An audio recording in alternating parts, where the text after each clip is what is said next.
Good morning or good afternoon, depending where you are in the world. My name is Brent Harrod. I'm a territory manager over here at Triarch Health.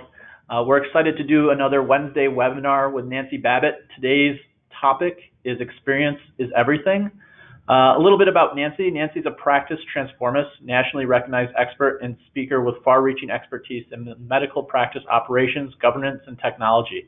She's passionate about helping practices of all sizes, advocating for physicians and practice administrators, helping them provide quality healthcare in an efficient manner.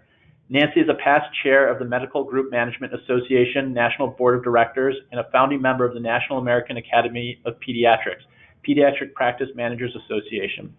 She is a fellow and board certified by the American College of Medical Practice Executives. We are very happy and extremely excited about today's webinar. And with that, let me hand it over to Nancy. All right. Thank you, Brent, and welcome everyone. We're so glad that you could be with us today to join us for the presentation on Experience is Everything. Before we get started, let's do just a little housekeeping. I do have my webcam on because I know for me to just sit here and talk to you for 45 minutes or so can get a little bit boring. So I found that if you can watch my mug on the screen, it helps keep you engaged and we can have some more interaction. So I hope you don't mind my webcam being on. I also wanted to point out in your box, mine is in the top right-hand side of the screen, is your GoToWebinar box. There's a place in there where you can put questions in. So please don't wait to the end. If something comes up or I say something, go ahead and type that in the question box. I try to pay attention to it, and Brent, I know you guys are watching it on the other end, so feel free to break in and ask me, or I'll let you know maybe it's coming up later and we'll cover it. So be glad to do that and also answer questions at the end. Brent does have the handouts for you today, so what I'll be going over, he will email to you today after the webinar, so you'll have a copy of everything. And then I also have a neat tool that is another PowerPoint presentation that I'll explain in a little more detail in a few minutes that he will be sending to you with these handouts for today. So that's the housekeeping, and let's get going and talk about our learning objectives for today. So many times we hear about the patient experience. It's just one of those buzzwords. Patient satisfaction surveys have been out there now for years. We've used them way back with PQRS and some of the meaningful use, and now MIPS, the improvement activities. We can get some of those high priority points for doing the patient satisfaction surveys and implementing improvements based on those results. We keep hearing these buzzwords, and clients would keep bringing me in, and practices would say, Nancy, help us move the dial. How do we improve those patient satisfaction surveys? And sometimes I would be successful and they would be successful and we would help them move that dial up. But I can tell you a lot of times it was kind of like beating my head against the wall. You know, that old definition of insanity is, you know, doing things the same but expecting things to change. And what I learned and what I wanted to share with you today that I feel so passionate about is I can come in, I can do all the training in the world, I can give you tools and things, but what I figured out is if your employees, if your staff are not engaged, it's really hard to move the dial on that patient experience or on your satisfaction surveys. You've got to figure out what's in here, what's in their heart, what makes them want to get up and come to work every day and take care of those patients and really give them that patient experience that you want to get to and get all fives on those patient satisfaction surveys. So that's what we're going to talk about today, a little bit different format. It's the top 10 ways to engage your staff, because I am a firm believer that if we can get our staff engaged and we can be those leaders and do what we need to do when it comes to leadership and communication and creating accountability, that is all going to relate and lead back to the excellent outcomes in your patient satisfaction surveys, even your compliance with patients, your clinical outcomes. It has so many good positive effects. The nice thing about the patient experience and, of course, patient satisfaction surveys is they're measurable. So we can tell, hey, we've made a difference. What we're doing really has made a difference. So with that, we will get started. And I'm going to share some stories with you today. And then I do have a tool. So let me talk about the tool real quick before we jump into number one. The tool is going to be a separate PowerPoint. And yes, it is actually my PowerPoint. And you guys, just to let you know, you're special because I don't give my PowerPoints to everybody, meaning that you can actually take the PowerPoint and manipulate it, change it. But I want you guys to use this. This is a tool that I'm going to talk about in today's presentation that I use when I go into clients' offices to do customer service or patient experience training. So I wanted to give you a tool today too that you could walk away with and use in your practice, and I think you'll really get some value in it. So I'm going to say just a touch of time at the end, and we'll go through that PowerPoint real quick. So here we go. Let's move on to number one. So the first thing we want to do with our staff engagement is to inspire them. We need to be transparent and truthful. Have you ever promoted somebody or known a supervisor or a leader that all of a sudden gets that title and the person that they were is gone? They've turned into sometimes almost a monster that's maybe has a dictator type style of leadership where they just come in and they're like, okay, now I'm the supervisor. You're going to do what I say you're going to do. Well, I always counsel them, and I love to mentor young leaders and say, hey, just take a step back. You need to be honest and truthful, not only with yourself, but with others, and inspire them. And how do you inspire them? You create that rapport. You want to get them to get to know you, that maybe you did start in an entry-level position in the practice and you worked your way up. Or maybe you came in as the manager or the leader or the supervisor, whatever your title is, but I'm guessing you didn't start there. So if you can inspire your staff that there's ways that you can help them, that you understand where they're at and how you can help them attain their goals, you can really inspire them.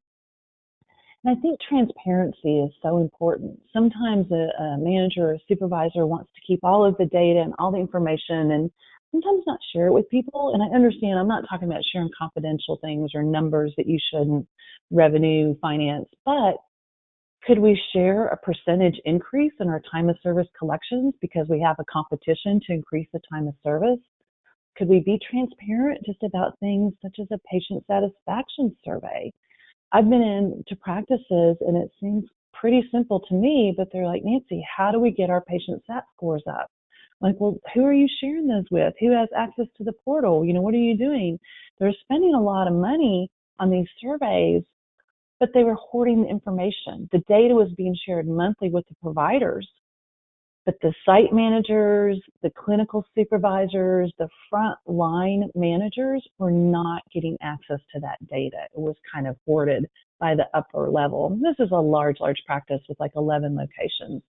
So the first thing I did, I said, we need to get all these site supervisors and clinical managers at each site on this portal because they had this really nice system, dashboard, alerts would come up, all this information, but it really was not being shared with the right people who were on the front lines that could do something about it. And it was pretty simple. They wanted to raise their check-in scores and some things that were behind the scenes. They were getting high scores on the providers, but the providers are getting frustrated, like, why is check-in being graded so low? Well, no one was communicating with them and giving them that feedback. So think, how can you inspire that staff? How can you get them engaged? How can you let them know and make sure that that communication is there, that they want to come in and they want to provide that stellar service? So that's number one. Number two, it's so tempting for so many of us because we get in these leadership roles because we can fix it. We can get the job done, right? And that's good. That's a good trait to have. But what message does that send your staff? And what does that do to you personally? If you attended one of our Clinic Administrator Sandwich Wednesday webinars, I talked a lot about the monkeys on your back and how as a leader, you need to figure out how to get those monkeys off your back. Well, if people are coming to you with all the problems, how do you turn it around and engage that staff and let them fix it if it's a problem that they can fix? I think we let them know, I am not the oracle of all knowledge. I don't know everything. And, what would you do? Can you send them back out and say, come back to me with a couple suggestions on how you would fix it? One of my favorite stories was I was in a practice, and not only were they doing patient satisfaction surveys, but they were also doing a 360-degree employee survey. So an internal survey where once a year, The employees were given the opportunity to anonymously, some tongue twisters today, fill out an internal survey that would come back to the leadership, and they could evaluate the workplace, the tools that they had in their workplace, their immediate supervisor, the leadership, and the physicians. So it was an opportunity to evaluate the people in their environment, not just the supervisor evaluating them, and that's what that 360-degree evaluation is. It means that the staff members themselves get to evaluate the whole work environment also. Sounds a little scary, and I get some managers that really give me pushback. If you do it once a year and you frame it in the or communicate with them, this is an opportunity. This is an opportunity for you to give us constructive criticism, not personal attacks, hopefully, and give us some feedback. So it was just interesting that we got this feedback on this one clinical manager. She had been there a long time. She was well liked by all the staff. The physicians loved her. Just a really hard worker, good person. But she got in this habit of where she just did everything herself. A problem came up, she would fix it. If lab controls needed to be done, she would come in early and do it. Whatever it was that needed to be added to the workday or a new regulation or whatever, she's like, I'm doing it, I'm doing it, I'm doing it. Because frankly, over the years, she'd gotten a little tired of turnover in staff and not being able to rely on some staff. And it was just easier for her to do it herself, in her opinion. Well, what she didn't realize and what kind of backfired on her was when the staff gave her feedback in a safe environment where they could be really honest with her, their perception was she didn't trust them. She didn't care about them enough to teach them. I mean, she got some pretty pointed comments that really opened her eyes and gave me the opportunity to work with her and to coach her and go through delegation. And, you know, there's an art to delegation. We know that. And so many of the things we're talking about today do take time depending on how you do it and how you approach it. But I think you'll hopefully take advantage of just a few of these areas and work on them. And just when you find that gem, just like this, where it was so easy, great employee, great supervisor, but once we did that and we turned her around and we got her to realize, yeah, it takes more time up front. And yes, sometimes it is frustrating and mistakes happen and we're all human, but let's learn from that and let's teach our staff and let's train our staff and let's give them checklists and do what we can to make it as easy as possible. Guess what? Her turnover went way down. Her frustration, the physician's frustrations went way down. So sometimes just having that safe environment and knowing, yeah, it might be easier for you to just fix it, but what are we teaching our staff and what are they hearing? Are they hearing, oh, I don't trust you to do it yourself? So get some of those monkeys off your back, let them fix some of their own problems, and don't feel like just because you're the leader or you're in charge that you have to fix everything. It's not that way, and it actually can be detrimental. Okay, so number 3, let's lead our troops into battle. I am a firm believer that you have to get in the trenches with your troops. And every so often, a lot of people maybe call it walk around management. I call it shadowing people. Yeah, if you're not clinical, of course, you can't go do what the nurse or the medical assistant or the physician does, but you can follow them around and you can shadow them and you can see the workflow and you can see what's going on. If it's an administrative area, the front desk, billing, whatever those things are, you know, so many times leaders or doctors will come in and say, oh, they made a mistake on this. Nancy, we need to change this policy. This needs to change. Da, da, da, da. One of my favorites is the dress code. And so many of my clients and physicians and managers, it's just frustrating, right? Because you have a dress code, it's in writing, and then you have to enforce it and it gets confrontational and it's just not always a pleasant thing to do. But it's so important because it's the perception of the care that we give in our practice and the patient experience. We don't want people just walking in and seeing someone with inappropriate tattoos or whatever it might be that's breaking your dress code. So think about being in the trenches with them and what is the difference in the message that you're sending them and the engagement level of them if, say, you're going to do a new policy manual. Or you're going to implement a new dress code policy, something that's so important to them. Are you going to just go out and most managers I know would go to 6 other managers or an organization and say, show me, samples of your dress code policy. I just saw it in the listserv last week here in Georgia on the Georgia MGMA, and people were like, well, this is our dress code, and it's hard to enforce, and this and that. And what I would do is take a step back, think about them. If you're out there in the trenches, form a committee. If it's a small practice, get everybody involved and say, hey, we got to come up with a new dress code policy.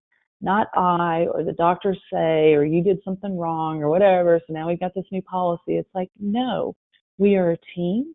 You guys work here, and I know you care about these patients. And I know that you want this practice to survive and thrive.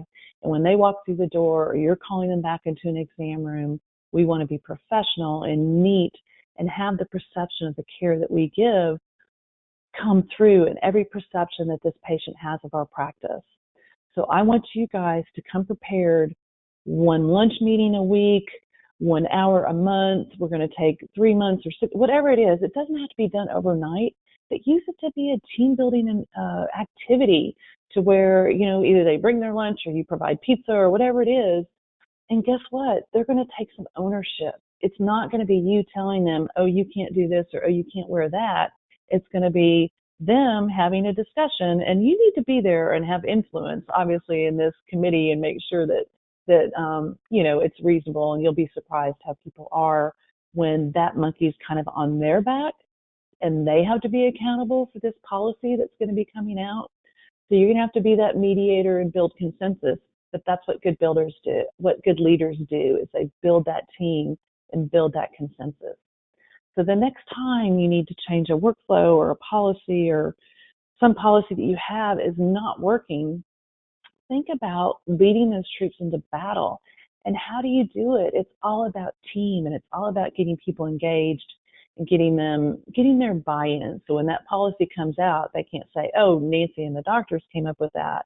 It's like, no, we all got together as a group and either had representatives that represented us and talked for us, or we ourselves actually agreed to it.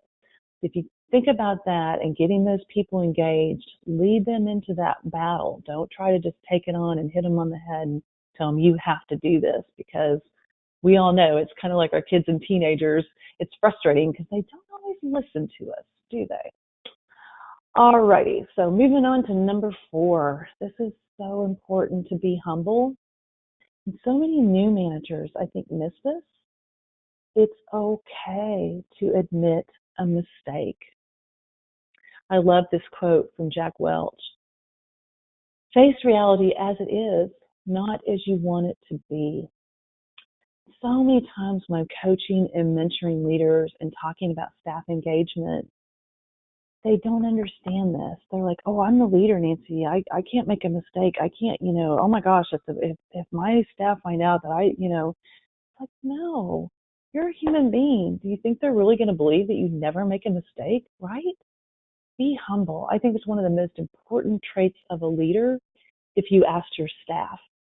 Interestingly enough, when I do surveys and I talk to other leaders, it doesn't come up very much as a high priority and a characteristic of leadership. But I guarantee if you ask staff or just people in general, who was the best manager you ever had, or who do you think is a good leader, the word humble comes up quite a bit. Now, the story that I wanted to share with you about being humble was a client of mine, happened to be a male practice administrator.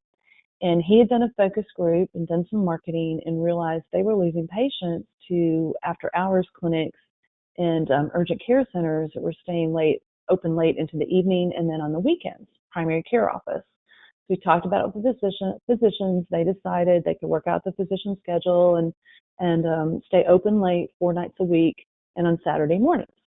So 2 weeks later, he rolls out this new policy with the staff. This is what we're going to do. New schedule, starts it immediately. The first night that they have late hours, guess what? The medical assistant goes to the physician who's there late seeing patients and says, oh, I have to pick up my child at daycare by such and such a time, and if I don't, they charge me so much per minute. I know we've all been there as parents. It's stressful. I mean, it could be a lot of money, and obviously you got to get your child from daycare. And then, the front desk person comes in and says, oh, my son has soccer, and I've got to, So it just fell apart. the doctor had them reschedule patients, had this one patient that needed to come in and said, oh, you guys go ahead and go. I've got this covered. We brought the patient in, didn't know about the back end work. The lab didn't get sent out. So the patient had to be brought back the next day. The billing stuff wasn't done. So, all those kind of things that snowball that you can't blame the physician really because they don't understand all that gets done behind the scenes sometimes. But anyway, so he called me so frustrated. He's like, Nancy, I'm going to have a meeting and I'm going to tell them like it is. And how could they do that? Who are they to, take patients off the schedule? And I was like, wait a minute, let's take a deep breath here. Let's talk about how you handled this, how you communicated it. What did you do to lead up to this? How much prep time did you give them? He's like, but we just changed our hours. And I'm like, but let's talk, so we slept on it and we talked about it. And I said, I really want you to think about it and come back to me and let's talk about it tomorrow. And he was great. Came back to me the next day after he'd slept on it. He goes, you know what? I implemented that way too fast. I did not give them enough notice. I didn't let them have any input to let me know what that was going to do to their life, what kind of coverage they could find. Maybe there's some positives in there that I can help them find. So we bantered it back and forth, and that's exactly what he did. He called a staff meeting, and he went from his initial reaction where he was mad and everybody's going to get in trouble and how could they break policies and things to he was humble. I made a mistake. I did not handle this well. I did not implement it appropriately. We're going to back up. I just want everybody to know, take a deep breath. We still want to do the extended hours, but we're going to do them figure out a way to do it where everybody can get their schedules and their lives and give me their feedback and let me know what we need to work out. And we'll do it maybe 2 months from now. So reassured him right off the bat, but started off with admitting his mistake. So how do you want your staff to act? If they make a mistake, do you want them to hide it or not admit it? You as the leader, you need to be humble and you need to admit your mistakes. And think about that example with the extended hours. If he had just taken that time up front, but he didn't. So he admitted it and everything worked out. And of course they got their schedules worked out and they got back up for the one night a month that they had to stay late. And it wasn't nearly as bad as everybody thought, but he didn't communicate or take the time to explain to them the impact on their lives and what the expectations were, but also some of the good things. That one day a month that they have to stay late, guess what? They can take their child to school, or maybe they could go help out in their child's classroom, or whatever it is. There's, always positives to both sides of the story. So, okay, number 5, be a gardener and pull some weeds. One of my favorite sayings is to hire slow and fire fast. So it's just hard sometimes in healthcare because we are compassionate people, and the physicians that we work for are very compassionate. They care about people, and a lot of us do not like confrontation, and we avoid confrontation. But as leaders, that's what we have to do. We have to step up and do that. And we all know if we have that toxic employee, if we have that employee that just gets by and all the other employees see it, it's toxic, right? What are we doing? One of my favorite sayings is we're breeding mediocrity. If you have employees in your practice that are up here and they are producing and they are doing great, and you let a toxic employee get in there, it brings everybody down because eventually they're like, well, why should I work so hard? He or she's not. Why should I do, and it just starts all of those conflicts and those kind of things. And when I go into practices, I'll say to physician, this person's not productive. They're not producing. Everyone else is complaining about them, or they're constantly tardy, or they call out all the time, or whatever it is with this problem employee, and we can't get it fixed. Well, Nancy, they've been here 12 years, or they've been here whatever, and they've been loyal, and, can't we just find, maybe we should just put them in billing.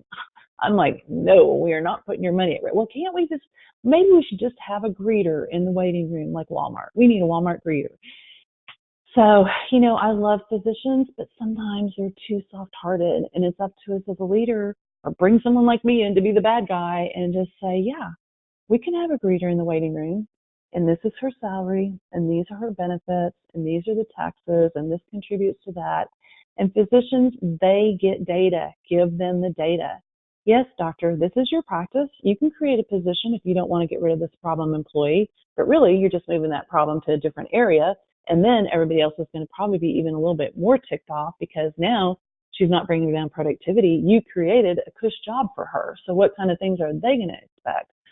So you just really have to kind of stand your ground and put it in the terms of money so they can see what it's going to cost to create this position for this person or what those consequences might be.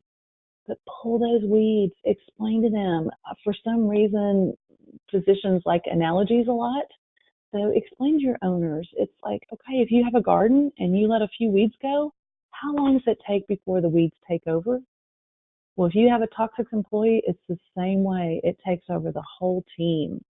So do not be afraid to tell them that you need to fire somebody or terminate somebody. It might be upsetting to a few employees, but I can tell you the rest of them are going to know who's productive and who's not. Okay, so number 6, create opportunities. Sounds great, right? We have a lot of staff members in our practices that are basically in dead-end jobs. They're on the front desk, they're a medical assistant, whatever it might be, there's not a lot of opportunities to promote people like there are in a large corporation or even some of the hospital systems or networks and things. So we really need to think, how can we create opportunities for our staff? How can we get them excited about coming in every day? How do we let them help us with those problems out there? Because again, there are problems that come up every day in healthcare. We're adding something to their workflow or whatever it is. Instead of us taking that monkey on our back again, is that an opportunity? And I know this sounds kind of cheesy, but it's not about the money. It's sometimes just about kind of a cheesy title. I have a friend who on her front desk made this one front desk person the special ops manager. So she was like, special operations, military, whatever. And whenever problems would come up on the front desk, a challenge would arise, she was a special ops person. And what she did was brilliant. She not only helped with their workflow and things that would come up on the front desk. And it was one of those front desks where you were expected to answer the phone, check people in, check people out, get them to fill out the paperwork that they needed to fill out. I mean, a lot of things, as we know, on the front desk, which a lot of us do every day and we're multitasking. But with this special ops person, she was up there and was able to get them to work together as a team. And they came to the manager, practice manager, and said, hey, we have an idea. Can you sit down with us at lunch? Went out on the picnic table, sat down at lunch, all ate their lunch together, and presented to her a plan of how they wanted to change around job responsibilities and make one position away from the front desk that did nothing but answer the phones and then back up, as people took breaks. And they had just changed everything around. And she was just like, wow, you guys came up with all this? And they're like, yeah. And she's like, if you want to try it, go for it. And of course, when they rolled it out, did it work perfect? No. They had to tweak some things along the way, but they had ownership, the special ops person. And then they took it beyond. They got a little confidence on their front desk and how they rearranged things. And it was so much better for them that when they started implementing things like patient-centered medical home, and now they're a level 3 patient-centered medical home, and some other things that they wanted to implement with asthma visits, being prepped with asthma visits before those patients came in, this special ops person came back to the practice manager and said, hey, we've been talking on the front desk, and these medical assistants have to do all this extra work now with the patient-centered medical home, or we're seeing asthma patients come in and the visit with the physician is maybe twice as long as it needs to be because they didn't bring their inhaler, or we found out they went to urgent care in between the last visit, so someone had to stop in the back and go call and find that out. And she's like, so we've kind of created a checklist. So if someone's coming in for an asthma follow-up, we think the scheduler could just ask these questions. And it's not giving clinical advice. It's just simple things, how to prep them for the visit and asking, have you been to the emergency room or urgent care between the last visit and when you came here, and just doing some of that detective work. And again, ironically, it created opportunities for staff members to get engaged. And how much did that help the patient experience? The providers are on time, they walk in the exam room, they know everything about that patient that they need to know for that asthma follow-up, help them get to that level 3 patient-centered medical home. So I know you're probably thinking, oh, Nancy, all this is going to take time. How am I going to do this? How am I going to create opportunities? Remember my little sign right here, all problems are opportunities in disguise. So turn it around and get that staff engaged, and it's going to increase your patient experience or improve your patient experience. All right, we're getting down there. Number 7, perfection is the enemy of good. It definitely can cause stagnation. And I love physicians, y'all know that, but guess what? They are perfectionists, and that's good, because I certainly wouldn't want to go to one that wasn't. But they have to realize among our team and in the real world and all of that, and even themselves, sometimes we're going to make mistakes. And if it's going to paralyze us or stop us, or we're not going to get something done or get that patient care done because it's not perfect, that's not the solution.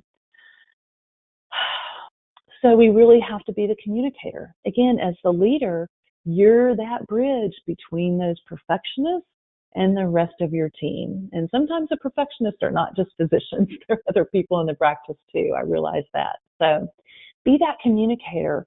Be the one that says, okay, we've been working on this project now a little bit too long. I know it's not perfect, but let's go ahead and just roll it out in mock environment and see what happens. Or let's try it on with one patient of this type and see what happens and work out the kinks, because it will. And physicians are just classic at this.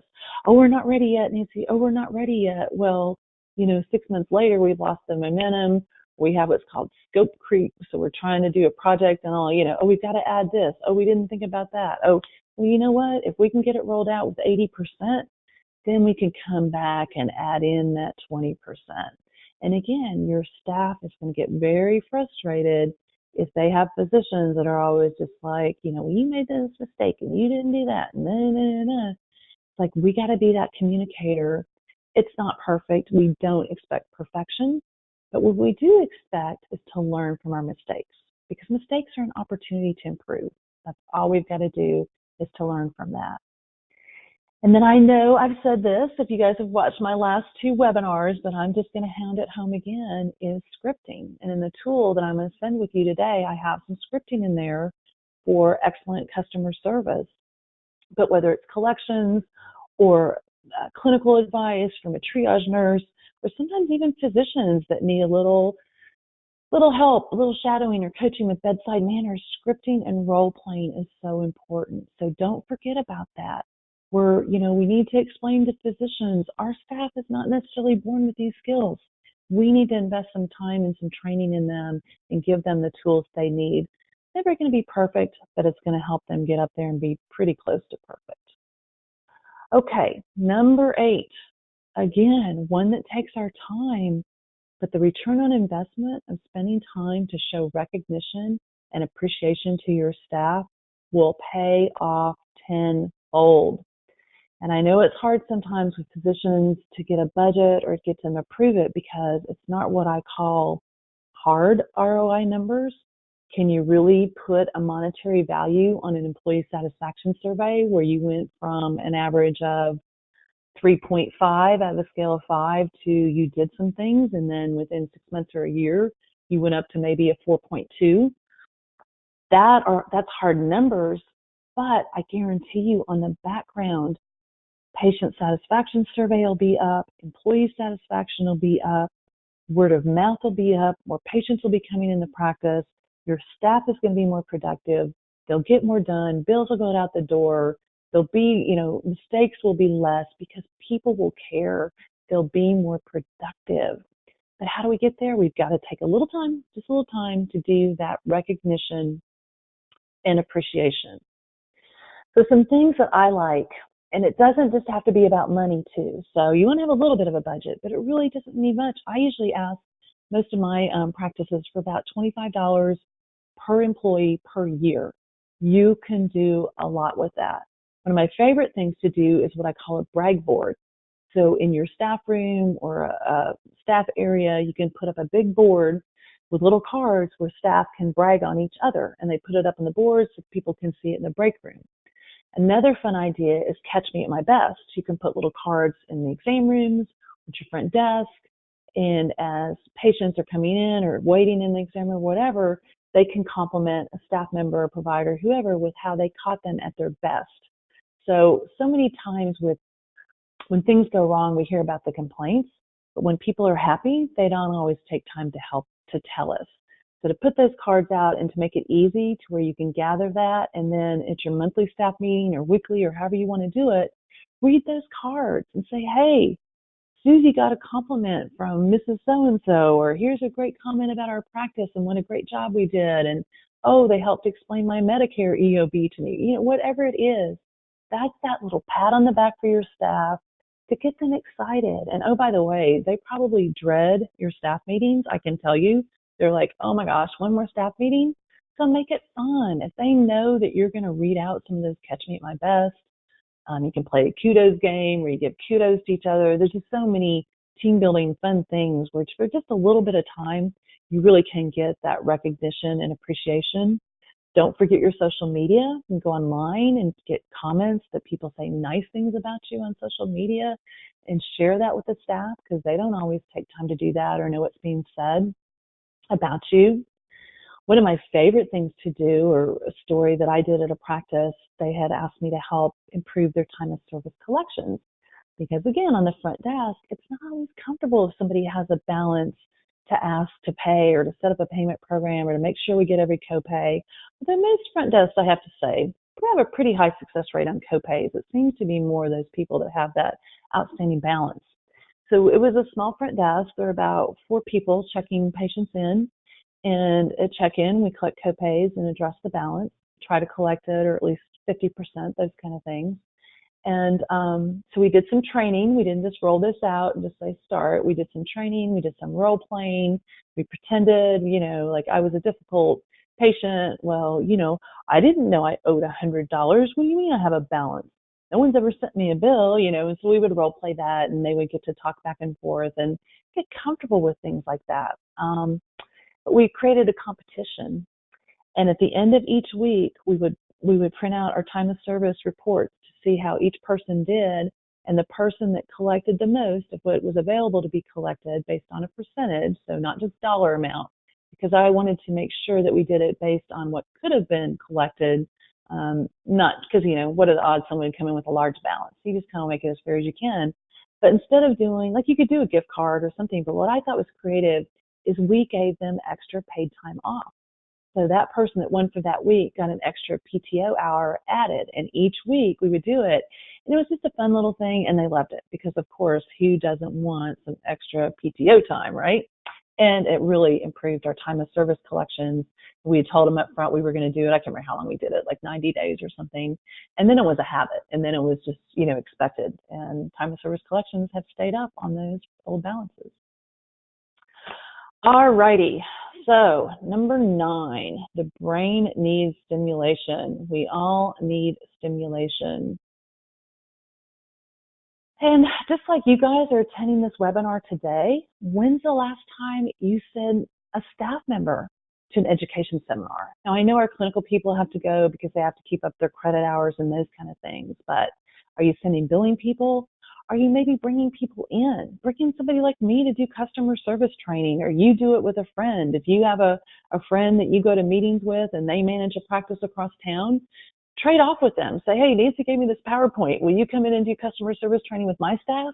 And I'll come over and do it with your staff next month, because sometimes, your staff kind of gets used to you and they don't listen to you as much, but they will listen to someone else sometimes. So think about that. How can you get the staff engaged to where they're going to come back and be excited about seeing that next patient, even if it's the same thing they've seen for the last 8 years in the same specialty?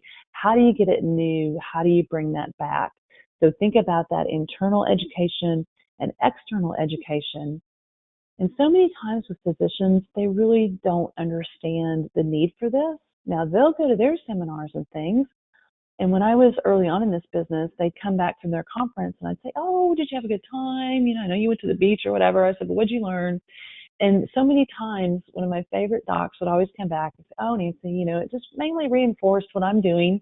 I know that I'm doing things right and, up to speed with the latest whatever. He goes, but I did learn 1 new thing or 2 new things, and I'm going to bring it to the next provider meeting, or here it's a billing thing. Do we do this? And can you check into it? And, just that 1 or 2 things. So when I first started going to conferences, I would come back and I'd almost be depressed, and I would talk to this physician and I'd say, oh my gosh, we have a great practice, but I feel like I'm not doing my job. Like they told me these, 20 things that we should be doing, and I've got 8 I need to do.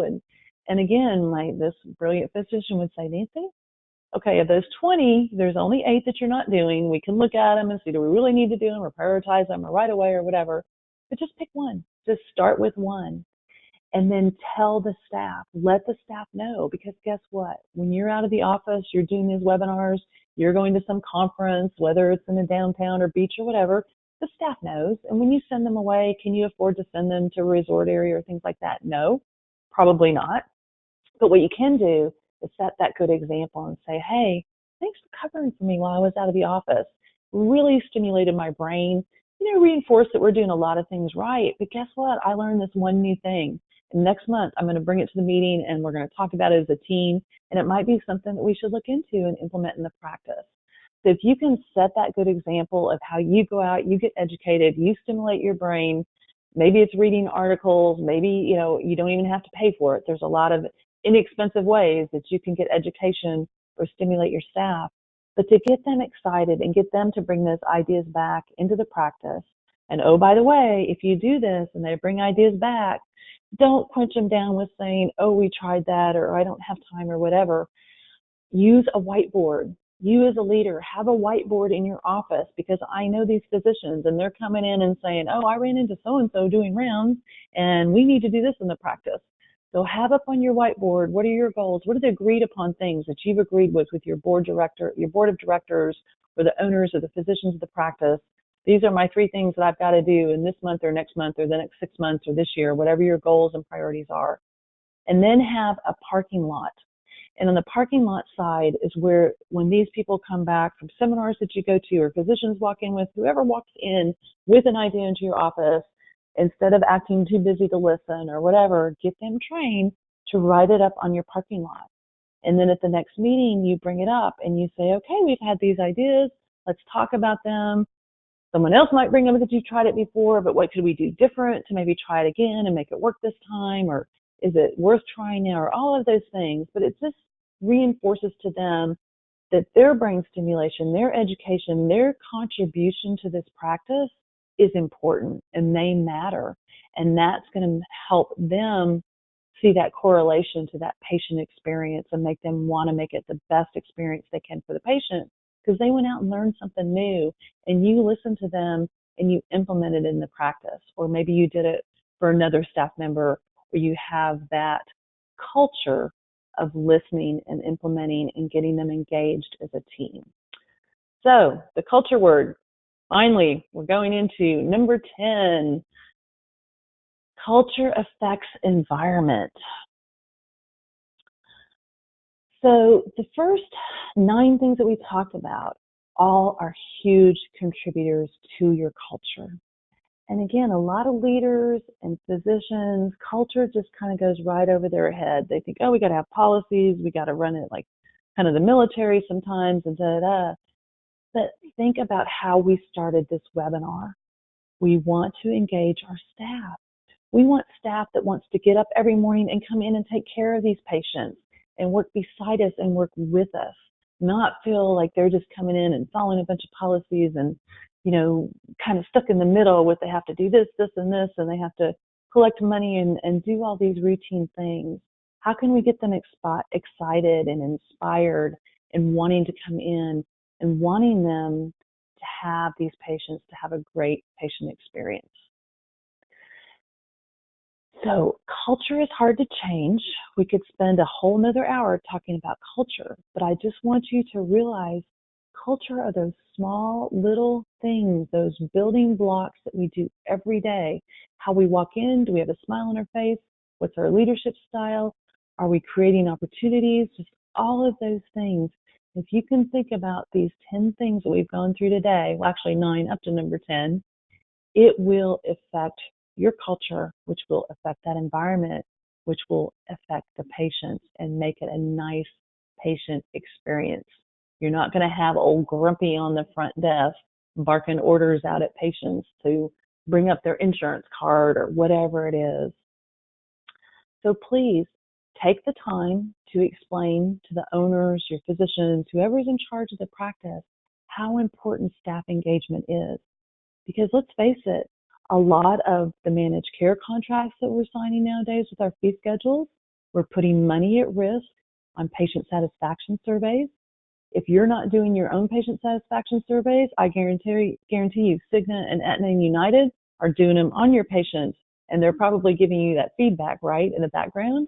And of course, we know that the government's put great emphasis on that and is putting some bonus money at risk through MACRA and MIPS on patient satisfaction surveys. So it's been around and it's been here, and some physicians, when they hear patient satisfaction surveys, they just glaze over. They're just like, Nancy, I'm the doctor. I can only do my part. You're supposed to go fix that with the rest of the staff. And it's like, yeah, I want to fix that with the rest of the staff, but you have to understand, I can't just publish results from a patient satisfaction survey and get improvements. We've got to work on staff engagement, because if we take care of our staff and make them feel comfortable and recognized and appreciated and wanting to come in here every day, that's how they're going to make our patients feel. They're going to make the patients feel like they're not a bother. We want you to come in. We want you to have that great experience.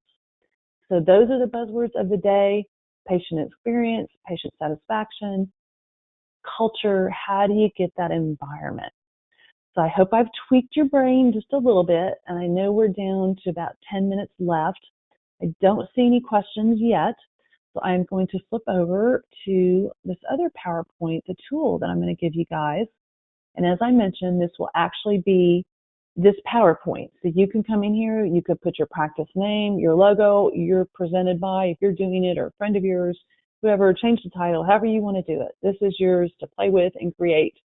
So I hope you will use it. And what I find is, if I'm going into a practice, you can't just do it once. Practices where we've really had good success, either they do it on a fairly frequent basis, quarterly or at least twice a year, or they bring me back like twice a year. And I'll use the same PowerPoint. I really don't change it much, but I might change my stories, or I may, just change a few things in there. I'll show you this thing at the end that sometimes I change out. So I think the most important thing with our staff and getting them engaged is they've got to understand. They've got to understand that our payment model is changing, the world's changing, and that not only is it important because we want to provide the best care and we want to have the patients have a good experience, it's hitting us in the bottom line, folks. This could affect your bonus and your raise in the future. So let's pay attention and let's all work hard to get that patient experience and our scores up. And then I always like to go check your social media. So if you're not out there checking your social media yourself, you need to do it. You could create an opportunity for your special ops person. That could be one of their jobs. But I usually start off, you'll find, unfortunately, a few negatives. So start off with a negative quote to kind of get their attention, and that lets them know, creates that accountability that you are watching and that someone's looking at these results, and then you can end it on a positive note towards the end. And then there's just a bunch of slides in here, with buzzwords on attitude and what it takes and behaviors and the platinum rule, how you say it. I'm a big person on consistency on the phone. So if you don't have a 4-point telephone greeting, I really want you to think about this. This is the script right here. So when anybody calls your practice, the same 4 things are said by everything. And I know it sounds simple and silly, but it's so important, and it gives patients a perception that you're organized, that everybody in the practice is going to give them consistent advice, and that it really makes a difference. Studies have shown. Then a little bit about tone and body language, some common sayings.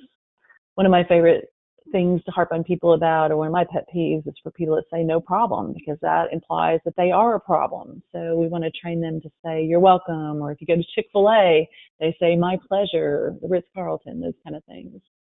Offstage behavior, what they should not be doing around patients in the practice.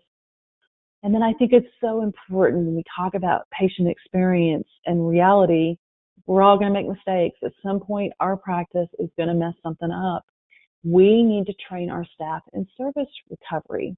I call it the 3 A's to crush patient complaints: agree, apologize, acknowledge. I have scripting in here so you can use this. But again, it's like collecting money or things that people are not necessarily born with the skill of how to do service recovery. If we do make a mistake, how do we get that back? How do we admit that mistake and do it in an appropriate way and keep that relationship and gain back that trust with that patient. And again, role play, we've talked about that a lot. I think it's really important to role play so that people are comfortable. So I always find that as homework. We don't usually do that during my training session so much as maybe that's the next meeting after. I give some scripting here on asking because I think it's very important to ask the patient, make sure everything was okay. And then I talk a little about taking care of yourself, because if you don't take care of yourself, how can you take care of others? And then I usually go through some next steps. One thing I hope you guys are doing, one of the most important things, is you're recording your telephone calls. Please record your telephone calls. That is the best tool ever to create accountability with your staff and to increase the patient satisfaction. It really can make a huge difference. And then this is one of my favorite poems from an unknown author about what a patient is, and I like to just use this at the end to end on a positive note and reset kind of that tone. We're here for the patient. And if you heard nothing else from me today about staff engagement and how that will relate to an improved patient experience, I want you to concentrate on blocking out all of the noise. There's so much noise out there. We've got to do the billing. We've got to fill out the FMLA form. We've got to meet criteria for for MIPS now, or whatever. It's out there and there's all this noise. So start with them, start with your staff, get them engaged and say, I know we've got to do that, but let's get back to why we're here. We want to focus on the patient care, the patient experience. How can we make this so smooth, so cool that when they walk in, we are prepared? The goal here is to have that patient prepared for the most smooth visit for the provider. So in my opinion, our priority should be serving the provider, serving the patient, and serving each other. And if we can prioritize and think, how can we serve that provider? How can we make them more efficient? How can we make sure, and I don't care if they're a pediatrician, I want you to treat them like a surgeon and make sure that you're not going to have a surgical tray, but my example about the asthma visit, you're going to have everything there and ready and prepped, because that's the priority today, and that's how we're going to bring back that focus. Yeah, we still have to take care of all that noise, but let's bring back that focus on that patient experience and get them ready for that provider, because let's face it, if the provider makes the patient happy, we might mess up their billing. We may have someone on the front desk that has a bad day, but typically, if that provider's there and everything goes well, we're going to do well, the patient experience is going to go well, and we're going to have really good clinical outcomes too. So I want to thank you for your time today. I hope I've inspired you a little bit to take on these 10 staff engagement areas that I have found. If you can do this, carve out a little bit of your time, the return is there. It will pay off. You will raise the dials on those patient satisfaction surveys and really improve the overall patient experience. So Brent, with that, I will turn it back over to you. Thank you so much, Nancy, for today's webinar. I'm sure everyone got a lot of today's presentation. A couple things. We've recorded today's webinar. You can find a replay of it on our YouTube channel or on our Triarch Health website. If you have any questions about how Triarch can help you engage in your patient and practice experience, please reach out to your territory manager, or you can reach out to support over here at Triarch Health. And we also look forward to seeing everybody at our next webinar, so please keep an eye out for our next invitation. And with that, hope everyone has a great rest of the week, and we look forward to seeing everyone again. Thank you.